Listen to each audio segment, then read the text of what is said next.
Okay, stand up, please, if you're wearing clothes. Simple request, up you pop. Okay. I can't see at the back, but it looks like there are no naked people here today. Now, I ask you please to remain standing if you feel completely happy about every item of clothing you are wearing today, where it has come from, the conditions under which it has been made, who has made it for you. Okay. Well, congratulations to the very small spattering of people still standing. But for most of us, you can sit down now, most of us, we're not loving the clothes we're wearing. And I'm not at all surprised because, frankly, fashion has become a pretty murky world. But it didn't start that way. Until very recently, it had everything to be proud of and nothing to be ashamed of. It began with sustainable, natural materials that were woven and sewn locally with care. We cherished our clothes, we repaired them, we passed them on. Eventually, they were recycled. Our need for clothing drove an entire industrial revolution. Adam Smith said that industrialization would enrich us all in a positive cycle of employment, consumption, profit, and more employment. In the developed nations, we got busy making things. We made all sorts of stuff. We made clothes, of course, but we also made washing machines. We made cars. We made healthy soap, whatever that might be. This work created prosperity for millions of people. In the early 19th and 20th century, the 19th and early 20th century, almost everything we used every day was made locally. But as the 20th century progressed, local capitalism became global capitalism. Industrialization became globalization. And local clothing businesses that cared about people and products gave way to global fashion businesses that were driven by share price and profit. Factories in the developed world closed in their thousands. Millions of people lost their jobs, and entire manufacturing regions were simply left to rust. But I believe that the manufacture of clothing and other everyday items actually has a future in the developed world. I believe that manufacturing jobs have a vital role to play in restoring prosperity to some of our poorer communities. So, allow me to give you a potted history of the clothes we wear or don't wear. It started around about 30,000 BC. We know this weirdly because of fleas. There I am. I am naked, obviously, and a bit chilly. So what I do is I skin an animal that I've just eaten. I use a bit of gut and a needle that I've whittled from some bone. And hey presto, I have invented clothes. And don't I look pleased and beardy? By 1 AD, we have mastered the art of spinning and weaving and dyeing. By the 1500s, a busy merchant class organized the financing and production of cloth, which is still a cottage industry, really, often made by farm workers in the quiet periods in the agricultural calendar. Drapers, tailors, and dressmakers serve the wealthy, but for most of us, clothes are bought second, third, or even sometimes fourth hand. Leaping forward again to the 1850s, this is the end of the first industrial revolution. At this point, we have powered weaving and spinning, we have invented the sewing machine, and the factory system. And all of this innovation radically cuts the cost of clothing and improves its quality. This is the birth of consumer fashion. Retailers and department stores sell ready-to-wear clothes, and for the first time, new clothes are broadly available and they are affordable. Lancashire has become the biggest textile-producing region in the entire world. Now, in the early 1800s, UK mills were grim, unsanitary, and frankly, dangerous places. Men, women, and children worked long hours for miserable pay. And we, the British public, were, frankly and rightly, outraged. New laws were introduced which forced factory owners to clean up their act. But Adam Smith was right. Regular consumption led to regular employment, and wages flowed into the local economy, raising everybody's living standards.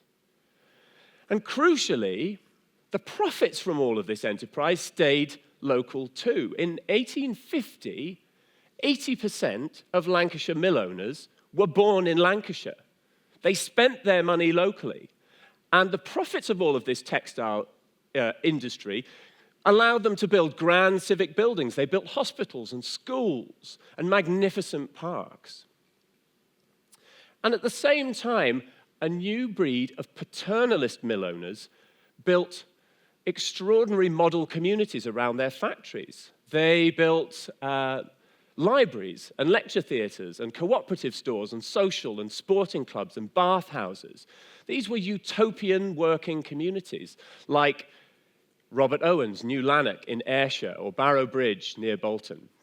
These enlightened, progressive employers understood that healthy and happy workers were productive workers. Right, leaping forward, there I am, you'll recognize me on the left. This is the 1970s, the age of man-made fiber. But this is a period in which the textile and clothing industries went through an enormous period of consolidation. Gone are the local business owners. Instead, we have shareholders who demand profit and they demand growth. This is the era in which fast fashion first appears. You may not believe that, but it was a long time ago. And of course, this leads to a dramatic drop in price, but also in quality. All of a sudden, driven by cheap labor and cheap materials, the labels in our clothes read "Made in Hong Kong" and keep away from flame. Now, where are we today?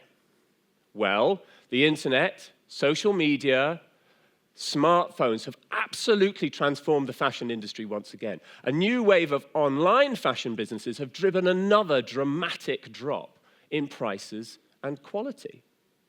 A dress used to cost a week's wages and would have been worn for years. Today, you can buy a dress for less than half an hour's pay. You and I can look like Kylie Jenner for less than a tenner. But all of this comes at a pretty high price. You know, cheap fashion doesn't come for nothing. Fashion has become the world's second biggest polluter. And new clothing is now so cheap that it is no longer worth recycling. In the 15 minutes it takes me to deliver this talk to you today, 1 million kilos of clothing will be sent to landfill. Half of it plastic. Today, the manufacture of clothing employs about 66 million people, most of them in Asia, where there are many fantastic factories. But these factories are too expensive for fashion's new wave. Instead, production is moving to grim, unsanitary, dangerous, does it sound familiar, factories in places like Cambodia and Bangladesh and India and Vietnam. I urge you, if you don't already know about it, to Google Rana Plaza. Watch a movie called The True Cost.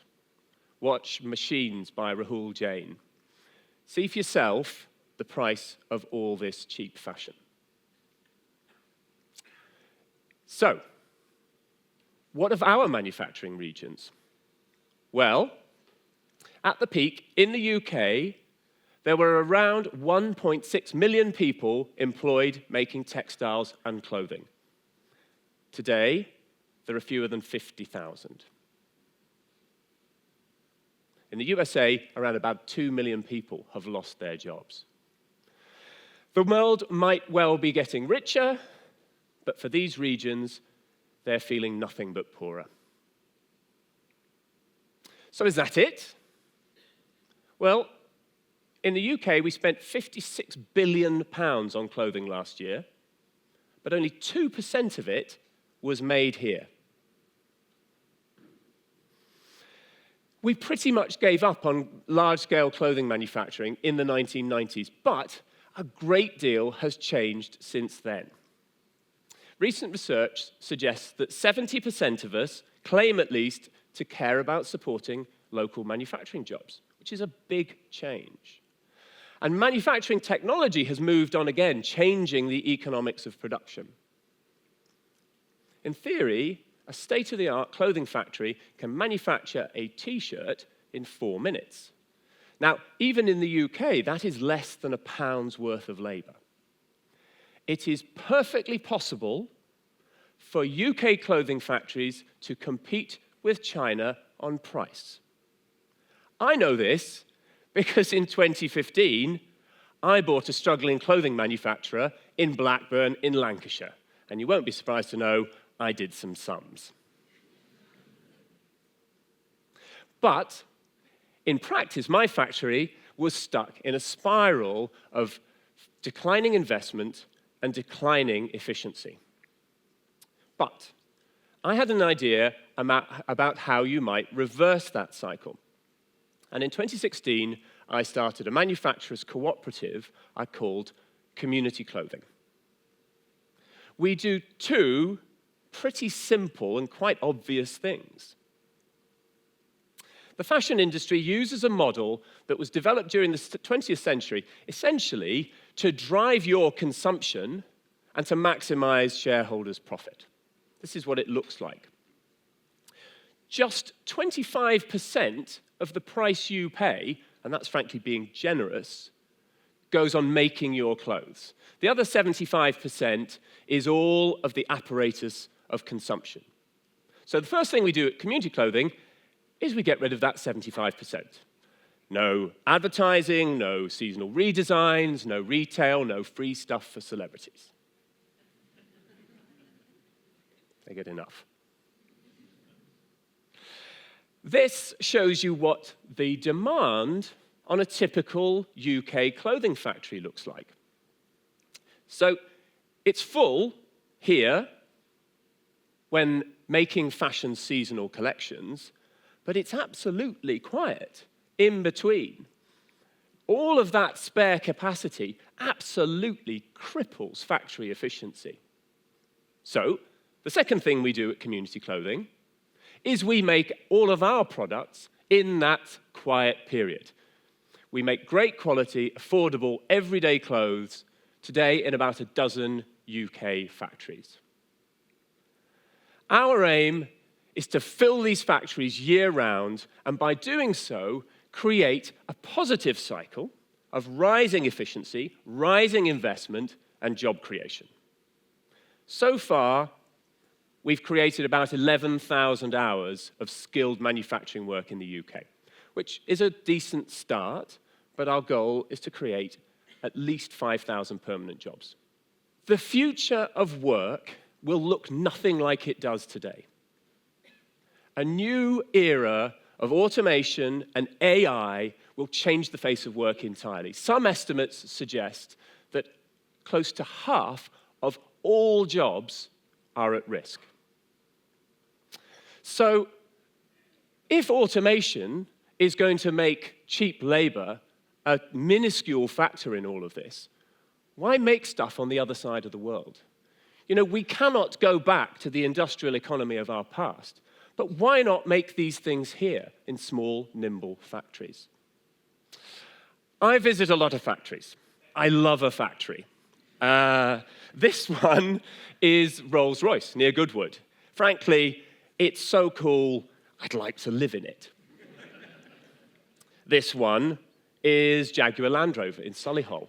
Also very, very sexy. These are extraordinary workplaces. These are fantastic employers.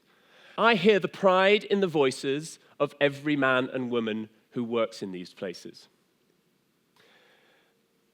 The town of Blackburn, where I spend a lot of time, has a motto. That motto is arte et labore, by skill and hard work.